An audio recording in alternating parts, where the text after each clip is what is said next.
औपनिवेशिक प्रक्रिया का उद्देश्य साम्राज्यवादी शक्तियों द्वारा मातृ देश का हित तथा गुलाम राष्ट्र का अधिक से अधिक शोषण करना था। इस शोषणकारी प्रवृत्ति ने तृतीय विश्व के देशों में राष्ट्रवाद की भावना को जन्म दिया, जिसके परिणाम स्वरूप औपनिवेशिक की प्रक्रिया की शुरुआत हुई। अब हम यह समझने की कोशिश करेंगे कि प्रथम विश्व युद्ध और द्वितीय विश्व युद्ध ने औपनिवेशिक की प्रक्रिया में किस प्रकार अपनी भूमिका निभाई। 20वीं शताब्दी के आरंभ से ही विश्व में दो प्रकार की शक्तियां उभर रही थी। एक तरफ इंग्लैंड, अमेरिका व जर्मनी मुख्य रूप से थे, जिनका औद्योगिकीकरण तीव्र गति से हो रहा था और इन पूंजीवादी राष्ट्रों को बाजार की आवश्यकता थी और बाजार की इस जरूरत ने औपनिवेशिक विस्तार के लिए इन्हें प्रेरित किया। तो वहीं दूसरी तरफ कुछ ऐसे भी देश थे जो अभी अभी औद्योगिकीकरण की दौड़ में शामिल हुए थे तथा कृषि व उद्योग में संतुलन की स्थिति से गुजर रहे थे, और ये देश भी एशिया और अफ्रीका पर अपना अधिकार स्थापित करना चाहते थे और उनकी इसी अभिलाषा के कारण औपनिवेशिक शक्तियों के बीच संघर्ष आरंभ हुआ, जिसका परिणाम प्रथम विश्व युद्ध के रूप में सामने आया।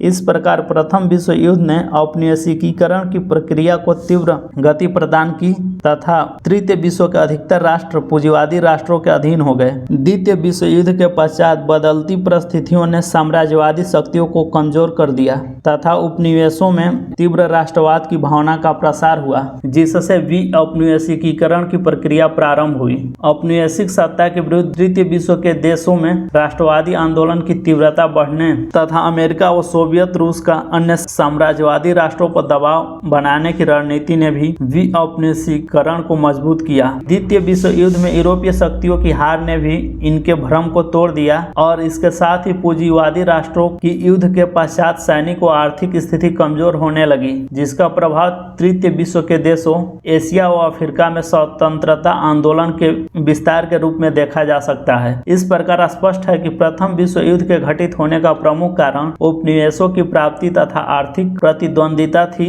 जिसने औपनिवेशिकीकरण की प्रक्रिया को संगठित किया। तो वहीं दूसरी तरफ द्वितीय विश्व युद्ध ने गुलाम राष्ट्रों के राष्ट्रवाद तथा स्वतंत्रता आंदोलन को और मजबूत किया, जिसका परिणाम औपनिवेशिकीकरण के रूप में प्रकट हुआ।